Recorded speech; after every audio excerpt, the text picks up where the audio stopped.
हम सब ने स्कूल में बहुत सारे सब्जेक्ट्स पढ़े हैं ना, इतिहास, भूगोल, साइंस, मैथ्स, लेकिन एक टॉपिक जो लिटरली हमारे जिंदगी का सबसे अहम हिस्सा है, वो कभी किसी क्लासरूम में नहीं पढ़ाया गया।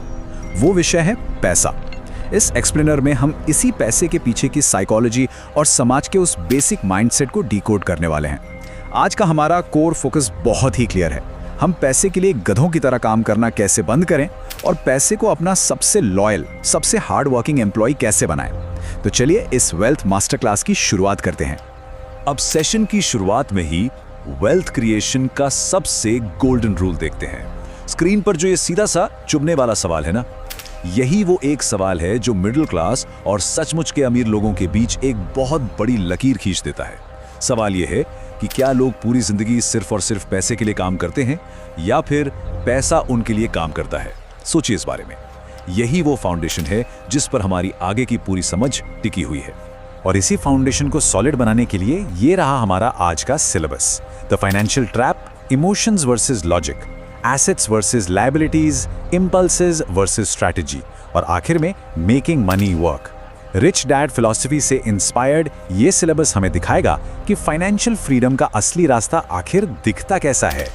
तो module 1, the financial trap, is never ending cycle को, जिसे रैट रेस कहते हैं, थोड़ा करीब से एनालाइज करते हैं। बचपन से ही हमारे दिमाग में एक ही बात डाली जाती है, राइट, कि खूब पढ़ाई करो, अच्छे मार्क्स लाओ और एक सेफ सिक्योर जॉब पकड़ लो। पर उसके बाद असल में होता क्या है? लोग जॉब, ईएमआई, बिल्स और टैक्स के एक ऐसे लूप में फंस जाते हैं जो कभी खत्म ही नहीं होता। जॉब करो, बिल भरो, फिर जॉब करो। ये साइकिल एक ऐसा ट्रैप बन जाता है जिससे बिना सही फाइनेंशियल एजुकेशन के बाहर आना लिटरली इम्पॉसिबल हो जाता है। अब सवाल उठता है कि हम इस लूप में फंसते क्यों हैं? इसके पीछे पूरा का पूरा पैसे का मनोविज्ञान काम कर रहा है। बेसिकली दो इमोशंस हैं, डर और लालच। पैसे खत्म होने का डर हमें और ज्यादा और कड़ी मेहनत करने पे मजबूर करता है, और जैसे ही सैलरी बढ़ती है, वो जो लालच है ना लग्जरी चीजों का, वो हमें और ज्यादा खर्च करने के लिए उकसाता है।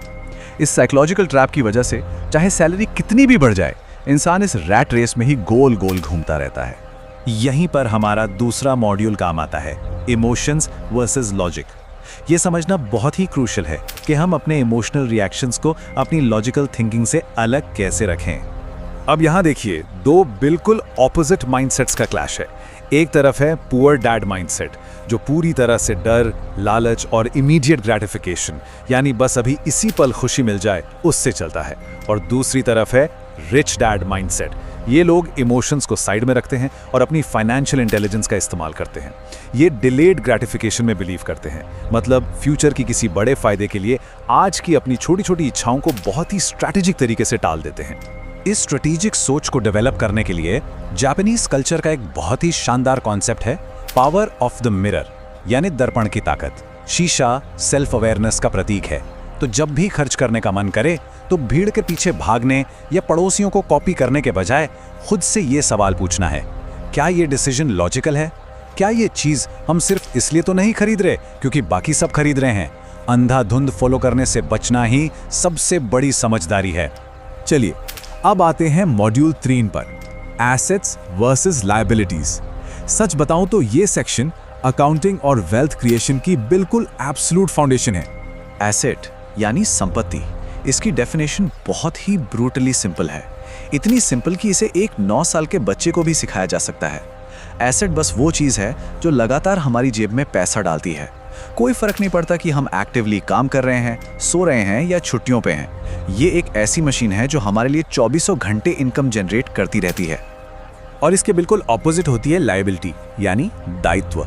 ये वो हर चीज है जो हमारे कैश फ्लो को ड्रेन करती है, हमारी जेब से पैसा बाहर निकालती है।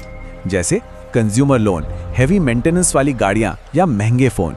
होता क्या है कि अमीर लोग एसेट्स खरीदते हैं और बाकी सब लायबिलिटीज खरीदते हैं, ये सोचकर कि वो एसेट है। यही सबसे बड़ा भ्रम है। इसको एक रियल लाइफ कंट्रोवर्शियल सिनेरियो से समझते हैं। एक अपना खुद का घर जिसमें हम रहते हैं, वो अक्सर एक लायबिलिटी होता है। क्यों? क्योंकि उसमें भारी ईएमआई है, प्रॉपर्टी टैक्स है, मेंटेनेंस का खर्चा है, जो हमारी लिक्विड कैपिटल को पूरी तरह फंसा देता है। लेकिन इसके उलट एक रेंटल प्रॉपर्टी एक रियल एसेट है, क्योंकि वहाँ किराएदार रेंट पे कर रहा है और हमें हर महीने एक पॉजिटिव कैश फ्लो मिल रहा है। वो प्रॉपर्टी हमारे लिए काम कर रही है। अब मॉड्यूल 4, परिदृश्य, इम्पल्स वर्सेस स्ट्रैटेजी। अब तक जो हमने समझा उसे रियल लाइफ की स्पेंडिंग हैबिट्स पे अप्लाई करके देखते हैं। मान लीजिए एक लग्जरी कार खरीदने का मन है। जो इमोशनल स्पेंडर्स हैं वो क्या करेंगे? वो सीधे इम्पल्स में आकर क्रेडिट कार्ड स्वाइप करेंगे या अपनी सैलरी ईएमआई में बांध देंगे और कार घर ले आएंगे। लेकिन जो स्ट्रेटेजिक थिंक करें, जो रिच माइंडसेट वाला है, वो इमीडिएट ग्रेटिफिकेशन को डिले करेगा। वो पहले एक एसेट बिल्ड करेगा और फिर उस एसेट से आने वाले कैश फ्लो से वो कार खरीदेगा। ये जो फ्रेमवर्क है ना, यही असली वेल्थ का सीक्रेट है। स्टेप 1, अपना कैपिटल सेव करो। स्टेप 2, उस कैपिटल से एक इनकम प्रोड्यूसिंग एसेट खरीदो। और स्टेप 3, उस एसेट से जो प्रॉफिट आ रहा है, सिर्फ और सिर्फ उसी प्रॉफिट से अपनी वो लग्जरी कार या कोई भी शौक पूरा करो। इस तरीके से क्या हुआ, ओरिजिनल कैपिटल सेफ है, एक नया एसेट भी बन गया और वो लग्जरी आइटम लिटरली फ्री जैसा फील होता है। अमेजिंग ना? और एसेट्स की इसी पावर को साबित करने के लिए एक बहुत ही माइंड ब्लोइंग फैक्ट बताता हूँ। मैकडॉनल्ड्स के फाउंडर रे क्रॉक ने एक बार एमबीए स्टूडेंट्स को ये कहकर शॉक कर दिया था कि उनका असली बिजनेस बर्गर बेचना है ही नहीं, उनका असली बिजनेस है रियल एस्टेट। जी हाँ, उनकी सबसे बड़ी वेल्थ उन रेस्टोरेंट्स के नीचे की जमीन थी, बर्गर नहीं। जब सही एसेट्स पर फोकस होता है तभी पीढ़ियों की वेल्थ क्रिएट होती है। और अब हमारा final module, making money work. यहाँ हमारा पूरा फोकस इस बात पर होगा कि एक ऐसा पोर्टफोलियो कैसे बनाया जाए जहाँ पैसा हमारे लिए काम करे। देखिए, फाइनेंशियल इंटेलिजेंस कोई ओवरनाइट मैजिक नहीं है। इसके लिए इन 4 पिलर्स को मास्टर करना पड़ता है। पहला, अकाउंटिंग यानी नंबर्स और बैलेंस शीट को समझना। दूसरा, इन्वेस्टिंग यानी पैसे से पैसा बनाने का साइंस। तीसरा, मार्केट्स को समझना, डिमांड और सप्लाई का गेम। और चौथा, लॉ यानी टैक्स के फायदे और कॉर्पोरेट प्रोटेक्शन को समझना। लाइफ टाइम वेल्थ जनरेशन के लिए ये अल्टीमेट सिलेबस है। इस पूरे एक्सप्लेनर का, इस पूरी नॉलेज का एंड गोल क्या है? वो है ट्रू रिटायरमेंट। रिटायरमेंट का मतलब ये बिल्कुल नहीं है कि बुढ़ापे में काम करके थक गए और बैठ गए, बिल्कुल नहीं। असली रिटायरमेंट का मतलब है उस पॉइंट पर पहुंचना जहां हमारे एसेट्स और इन्वेस्टमेंट्स इतनी इनकम जनरेट कर रहे हों कि हमारे जीने के सारे खर्चे इजीली कवर हो जाएं। जब पैसा बिना थके एक मशीन की तरह हमारे बिहाफ पर काम करने लगे, that is true financial freedom. तो इस क्लास को खत्म करते हुए स्क्रीन पर एक फाइनल एग्जाम क्वेश्चन है जिसे देखकर हम सबको अपनी लाइफ को एनालाइज करना चाहिए। अगर आज इसी वक्त काम करना बंद कर दिया जाए तो सिर्फ और सिर्फ अपने मौजूदा एसेट्स के भरोसे कितने दिनों तक सरवाइव किया जा सकता है?